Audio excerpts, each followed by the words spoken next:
Amy, I sold my wheels. Buying some lowering springs.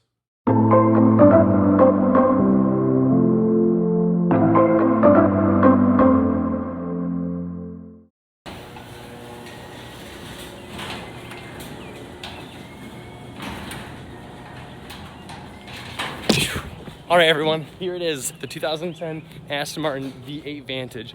This is a manual 4.7 liter. I'm just gonna give you guys a quick little run through on the car so you can kind of see it a little more in depth. Don't really have much going on this weekend. Next weekend, we do have a bunch of cool stuff planned. As you saw, I am buying some new parts for the car, but that's next weekend. Hopefully they come in time because it'd be cool if I could install them for the next video. If not, I have an idea what we can do. But until then, this is what we got. We have a Aston Martin. All right, let me close this garage door because my garage is messy.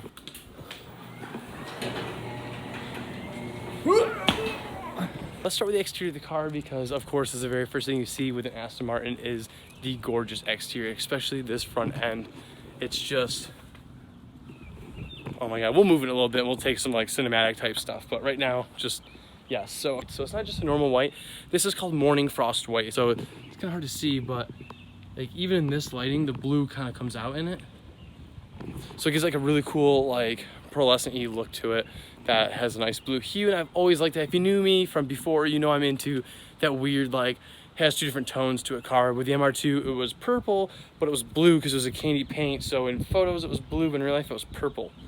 It's interesting. All right, so a few key things about this car that I'm really hyped about that made me want it was not only the colorway with the Euro spec taillights. Okay, because they come with red ones, but I don't like the red ones. I kind of like those a lot more. But I like the fact that this came with the Sport Pack. So the Sport Pack is something really cool. It comes with these gnarly wheels. It's different sway bars and a couple small little odds and ends, I guess, but they don't really matter too much. What I really care about is these gorgeous wheels that come stock on this car. Like, it definitely makes the car a lot better. Just the fitment of everything, just, oh. I don't like when there's too many spokes. Once again, if you knew my old car, you know I like the 5-spoke look. These come with a 5-spoke look. And it comes with a stiffer sway bar, so it definitely does feel more controlled when you're taking a corner. It just feels more planted in the rear, and that's something that's really important to me as I like to drive aggressively, as you know. So I guess let's look over a couple of details I really like besides the fact that it's white. For one is these hips.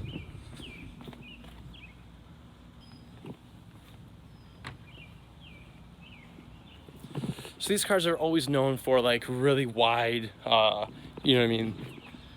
Hipular angles, we'll call them. I've always been a fan of these taillights. I've always been a fan of these cars, and there's, you know, tons of things. Like you can kind of see with the new Teslas that they kind of stole the trunk shape of this, like with the whole slight duckbill and the big glass window.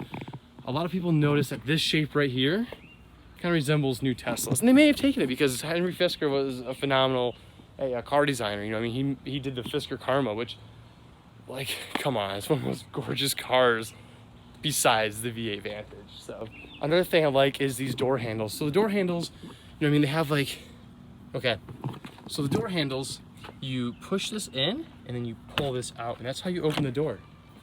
It's kind of cool. Now, not only is that the only cool feature of the door, what's really cool is they have a swooping method, I guess. So when you open the door, they don't just go up. They don't just go out, they go up. So it kind of gives it that whole like Aston Martin wing badge thing. So we'll open this one too. All right.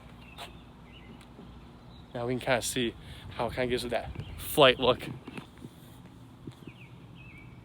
And it's just a cool feature about the car. I like it because I am lowering this car. As you know, I'm buying springs. So with that, you know, I mean, allowing the door to go up over curbs is a huge plus because the last thing I want to do is dig up an Aston Martin door, you know. And of course, the menacing front end of this car.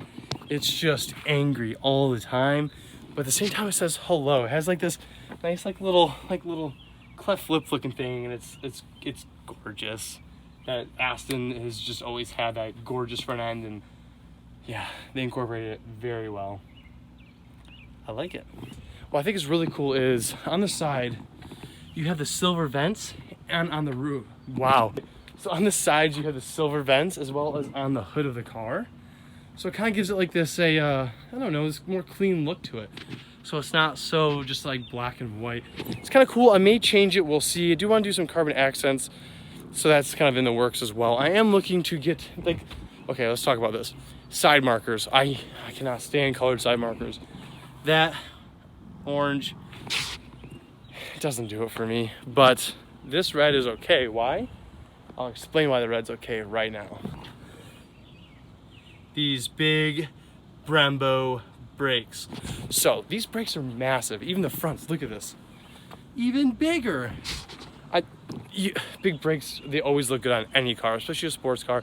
Big brakes are kind of like a necessity for these because you're gonna drive them more spirited like, but you just look at the style. Imagine if you had like a tiny little rotor on this car and a little baby caliper. It wouldn't be the same car. So what I like about these are the fact that they come with a e-brake caliper as well as the main caliper. So you can kind of see it in there. I do like how they seam the roof line too. So on the roof, it looks like they just like seamed it and then painted over it. So it gives it a nice, clean, flush look. When it comes to outside, we already talked about the doors. Let's talk about the trunk. So the trunk is kind of neat. You hit this little button right there. See this little button? You hit it, pops it open, and you just lift. Oh, it's one of the heaviest trunks I've ever seen. And this is the trunk space. It's pretty big. We tried fitting golf clubs in there. Here's the video. All right, so we're gonna see if we can fit golf clubs in the back of the Aston right now. I guess this is a very important thing to know. Can we fit clubs? Bag would be work. Nope. Is this a standard length driver, or is it just because you're a mammoth? No, it's standard length driver. So possibly we can't fit it in. Do you have a bag? Yeah. We're gonna try. Let's put a bag in here as well. I honestly do though. I have putters I use for when I play putt-putt. No joke. You know they have their own putters. Yeah, they do have their own putters. But they're trash. They're like these little things you have to like do this with. I want a real putter. I'm shooting McGavin over here.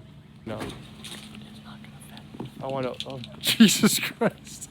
What? Don't scratch the paint now. Well, I know. That's why I. Is it deeper on one side than the other? So you. Oh God. Is this gonna fit? So you have to go. All right. So we're gonna go nose in. No. Come on, we got a couple inches. We can. Okay, it's not gonna fit. It's a sad day. Can't go golfing with this thing. But other than that, the trunk is pretty cool. Has like a little privacy thing, so when you shut it, it covers it up. That's pretty much it. So underneath here is the transmission. We got some relays in there, which you saw me pull before, an emergency kit, and some other things in here. But other than that, it's actually pretty spacious. We just went and got groceries, a bunch of clothes and stuff like that from the store, and it was fine.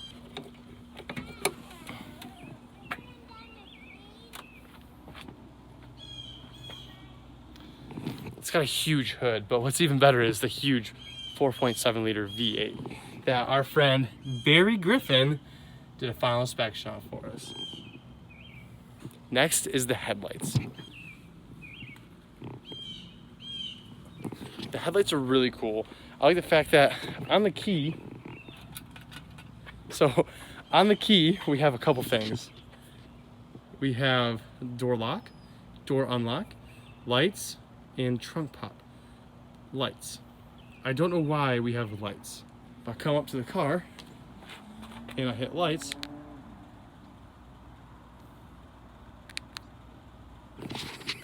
it's so useless, but it's like the biggest flex ever. Like, is that your car? Of course it is.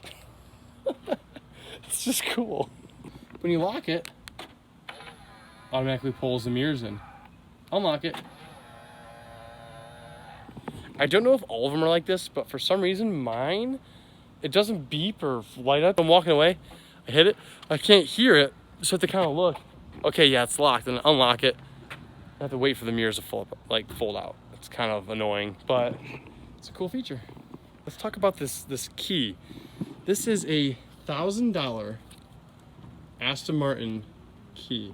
It's glass. It's glass. There's a glass key to start my car.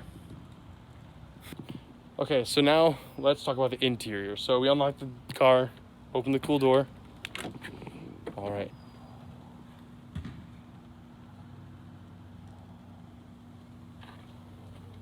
Okay, the door cards. Let's start with these. Rest on the door. It's not comfortable, it's not uncomfortable, but it is what it is.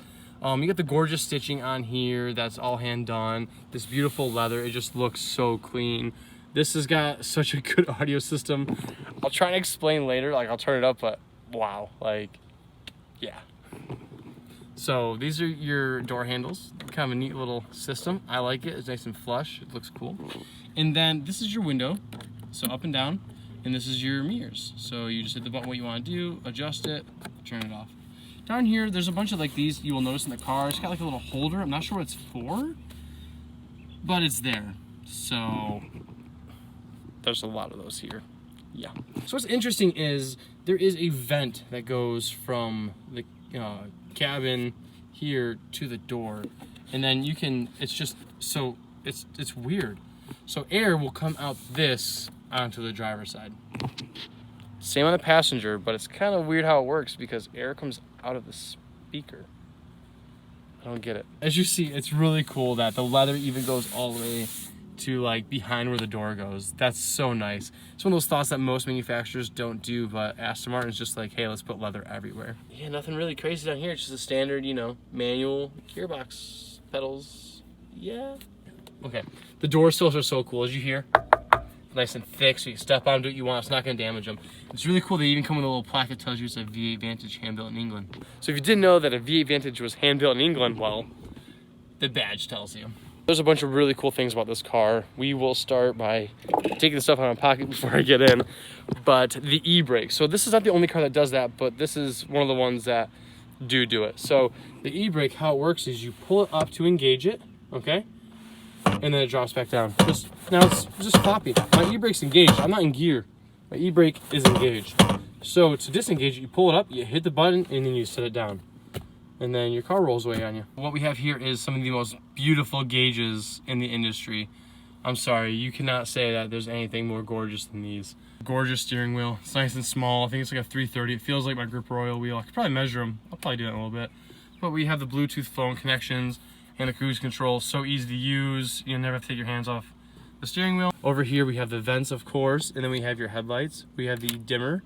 You push it out and you can dim up and down, and you push it back in to lock it. Pretty simple.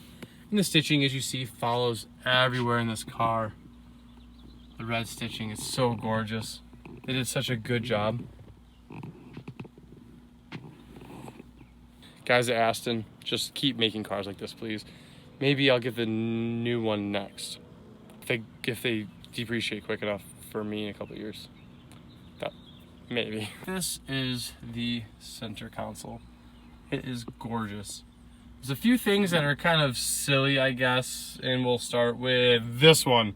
So I'm not really sure what this is for. It's like a little cubby, but this is leather, so you can't smoke, you can't do anything with it. So I'm not really sure what you do with this area. This is a gorgeous polished shifter surround to match the not so gorgeous shifter. So it's kind of, you know, it's kind of ugly, I'm not gonna lie, guys. Okay, next we have this cool engine start button, and I'll explain in a second because that's kind of a weird, like, we'll explain that. We have settings for, like, I don't know. So then we have this always scratched up front, like, display thing. So what's annoying is they made this out of such a soft plastic that it gets scuffed up really easy. All of them are like this unless you had someone who knew what they were doing, but more than likely, it's scuffed up, and if you want it clean, you gotta replace it, then good luck not scuffing it up again. So you have all the stations you can save, CD player. This is to turn your lights on and off. So you hit it, oh, of course. So you hit this button, light turns on. Hit the button, light turns off. Kind of a weird thing to have it here, but it is here. Next we have your climate controls, really easy to use. This is for all your navy and stuff like that. Let's play with the navigation. And the useless navigation comes up. Yeah, it's kind of like, it doesn't even come up all the way. It's ugly as sin. But then we'll just kind of go through it. So we'll go easy mode. Set destination, settings, shut down. You know, just a standard navi screen. We'll go back, we'll hit here. We'll just back. There we go. And that's your navigation. It is outdated as hell. But to turn it off, all you do is you go enter, I think. Oh no, you go back. There we go. And you go up to shut down.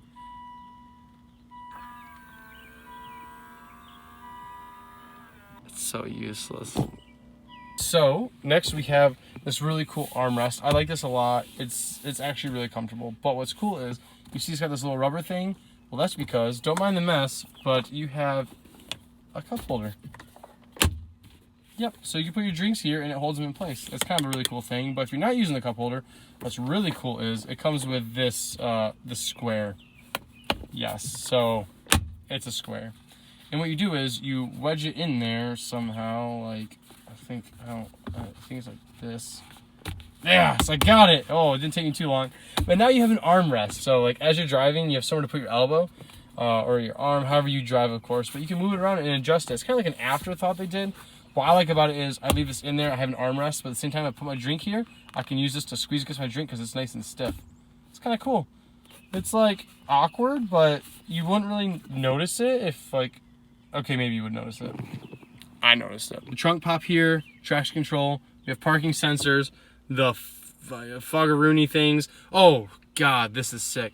But let's first show you the lock and unlock. Lock.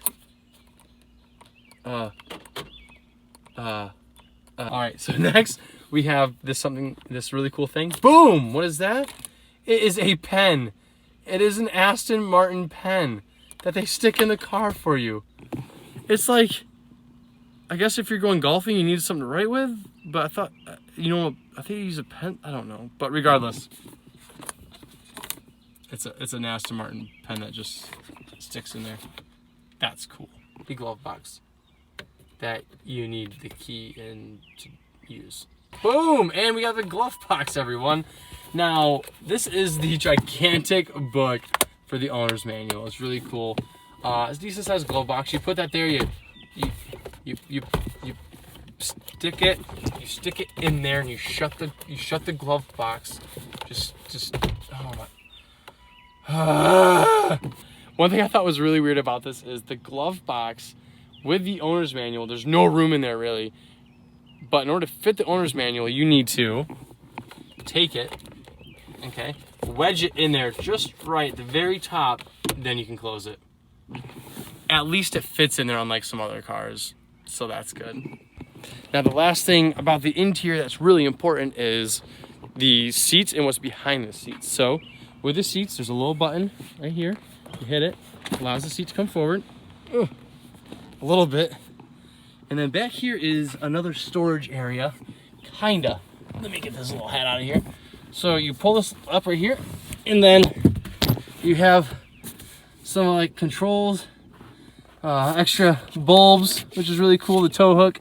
You have a little cubby.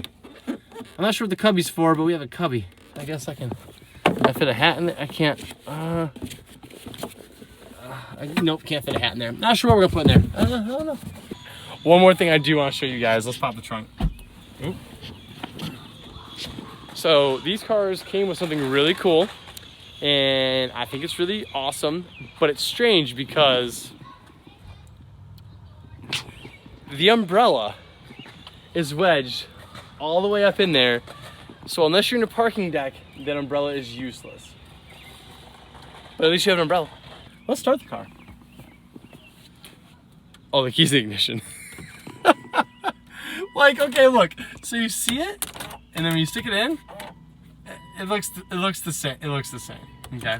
So I'm gonna show you guys how to properly start an Aston Martin with your $1,000 Aston Martin key. Put your foot in the clutch. Slide it in. This is accessories. When you get it to a point, it stays in. That's accessories, right? So you can leave it there and everything turns on like it should. And then to start the car, simple enough, just hold it down. You have an Aston Martin. As you know, I did pull the fuse, so it is a little louder in stock. But it's not loud enough. So we are gonna be straight piping this soon. That has to happen. But yeah, so that's kind of like the walk around my car. I'll give you guys a little cinematic that I filmed last weekend of the car when it was really dirty. But I don't really have time. It's getting kind of late, so I'm not gonna have a ton of time to film it. But yeah, hopefully you guys enjoyed the car as much as I enjoy the car. We'll be doing a lot more with it, and you will see a lot more of this car in the next videos because it is one of my dream cars. So anyway, I appreciate you guys for watching, and I'll do a couple polls and some stuff in the next clip. Until then, appreciate you guys. You are the best. Thank you so much.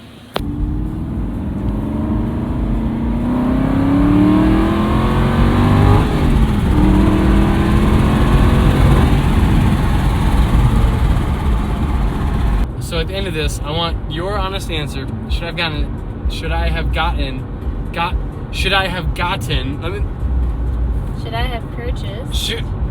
have purchased an Audi R8 V8 or this V8 Vantage? Curious. And why? Why would you have picked one or the other? I just want to know if I made the wrong choice.